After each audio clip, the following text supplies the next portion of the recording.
Hola desde Territorio Java y bueno, disculpadme haber estado tiempo sin emitir, pero es que he sido padre y os puedo asegurar que los 2 primeros meses de los bebés no son lo mejor. Pero bueno, continuamos, sin más preámbulos. Pasamos a hablar del tema de hoy que tratará sobre las características y tipos de enlaces. En JavaFX, un enlace es una expresión que se evalúa como un valor. Un enlace consiste pues en uno o más valores observables o observable values conocidos como sus dependencias. De manera que un enlace observa sus dependencias para los cambios y recalcula su valor automáticamente. Hay que decir que este recálculo se realiza mediante una evaluación lazy o perezosa para unos tipos de enlaces y evaluación eager para otro tipo de enlaces. Así pues, recordando de paso el concepto, para la evaluación perezosa del enlace tendremos que su valor se marca como no válido cuando un enlace se define inicialmente o cuando sus dependencias cambian. Además del método invalidated, que como ya dijimos nos permite invalidar una propiedad directamente. Por supuesto, en el caso de evaluación perezosa, el valor de un enlace no válido se calcula, por lo que vuelve a validarse, mediante su método getOgetValue en el momento en el que se solicite. Continuando con las características, comentar que el método isBound se utiliza solo para enlaces unidireccionales. Más que una característica, es una norma de uso del método. Lo que quiero remarcar es que si utilizamos el método isBound en un enlace bidireccional, este siempre nos devolverá falso. Y finalmente decir que los enlaces utilizan oyentes débiles o weak listeners, por lo que no impide, como ya vimos en el tema pertinente, que las propiedades sean recolectadas como basura.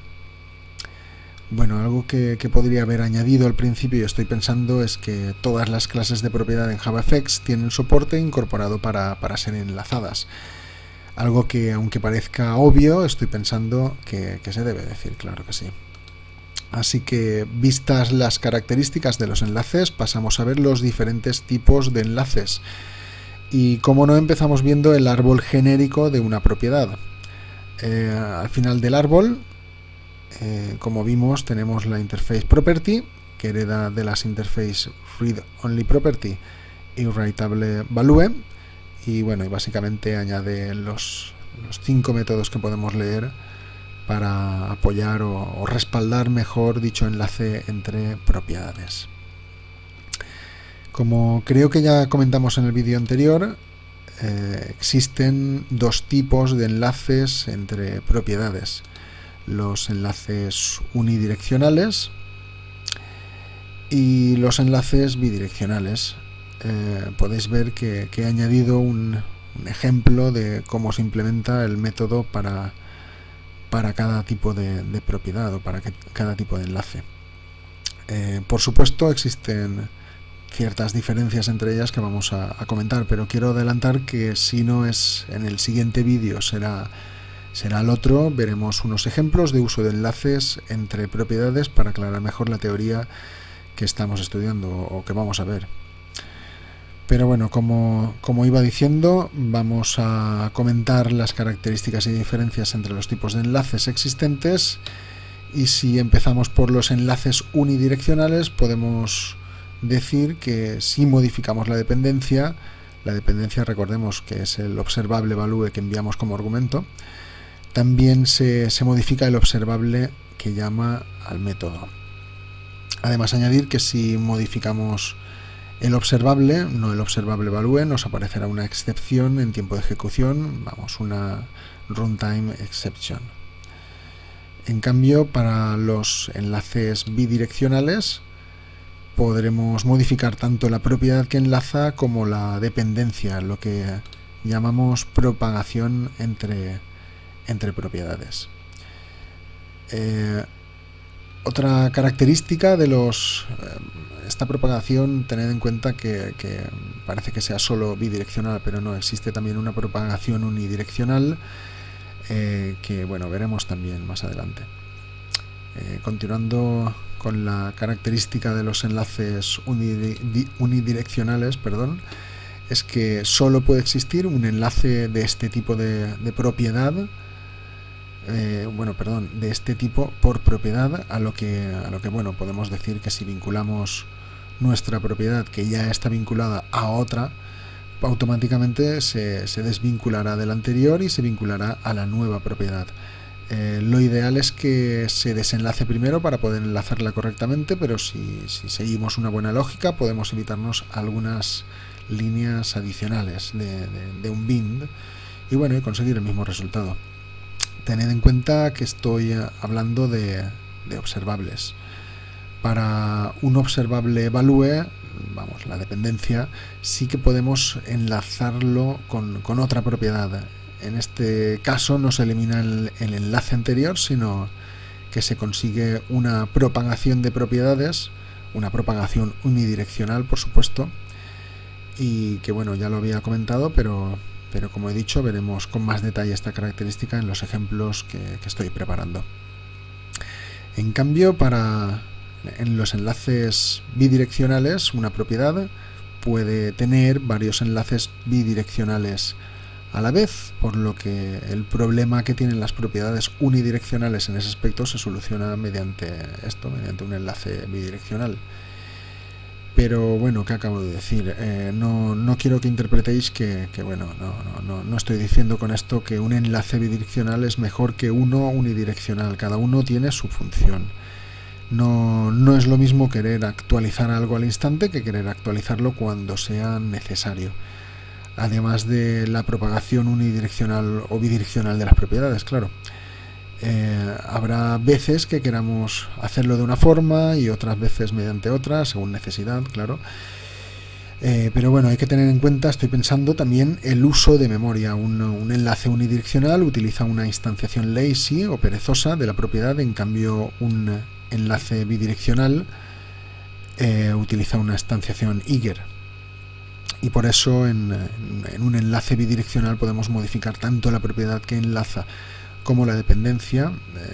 Así pues, esa propagación entre propiedades y aumento del uso de memoria es gracias, entre otras cosas, a dicha instanciación eager que permite, como he dicho, actualizar las propiedades enlazadas al instante sin necesidad de tener que llamarlas previamente mediante el método getValue. Pero bueno, después de la reflexión rollo que os he dado, continuamos, que me voy por las ramas, aunque también esto viene al tema. En un enlace unidireccional, un enlace unidireccional puede recibir el resultado de una operación entre varios observable value como argumento de enlace. Esto lo vemos reflejado en el ejemplo situado justo al lado, en el que como argumento de enlace en el método bind, invocado por la property z, aparece una operación entre dos propiedades x e y que representan la suma entre ellos. Esto es posible mediante la API de enlace o también mediante la clase bindings, dos temas de los que hablaremos más adelante y que tienen métodos como estos que nos permiten realizar operaciones, entre otras cosas, entre las propiedades. En este caso se ha utilizado la API de enlace, pero bueno, quiero que os quedéis con que no solo son observable value como argumentos, sino también operaciones entre ellos, entre propiedades, aunque realmente es el resultado el que llega como argumento, el cual sí que es un observable value.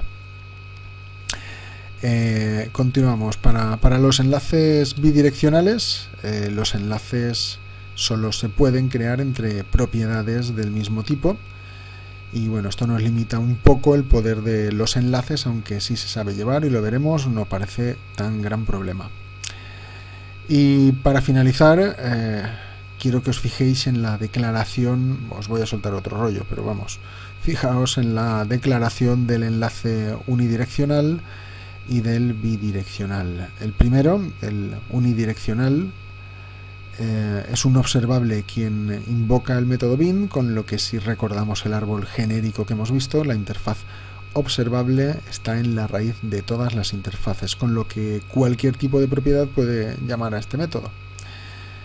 Y como argumento le llega un observable value, que si recordamos era básicamente un observable con valor, y heredaba directamente de la interfaz observable, por lo que prácticamente se puede utilizar cualquier tipo de propiedad como argumento, eso sí, que contenga un valor. Como no, por eso es un observable value. En cambio, para los enlaces bidireccionales, tanto el argumento del método como la propiedad que invoca dicho método son del mismo tipo, son properties, como lo podéis ver. Recordemos que por herencia de interfaces una propiedad es un observable con cierta especialización. Pero bueno, un observable no es exactamente una propiedad, ya que, como hemos dicho, property está especializada. Es como el ejemplo típico de herencia transporte, vehículo, motor y coche, en el que todos los coches son vehículos a motor y, como no, son también transportes. En cambio, un vehículo a motor no tiene por qué ser un coche y un transporte no tiene por qué ser un vehículo a motor. Lo que quiero decir con ello es que a veces podemos decidir castear, entre otras cosas, un observable value a cierta property y, bueno, simplemente aconsejaros que no lo hagáis, ya que suele dar error, sino al principio o al final, pero no lo hagáis. Y así que hasta aquí el vídeo de hoy. Espero haber solucionado las dudas que habían sobre los enlaces. Próximamente veremos las diferentes APIs existentes para el desarrollo de enlaces, pero no sin antes ver algunos ejemplos de lo que hemos estudiado hasta ahora. Muchas gracias por los comentarios enviados. Se despide Sergio Lacal desde Territorio Java.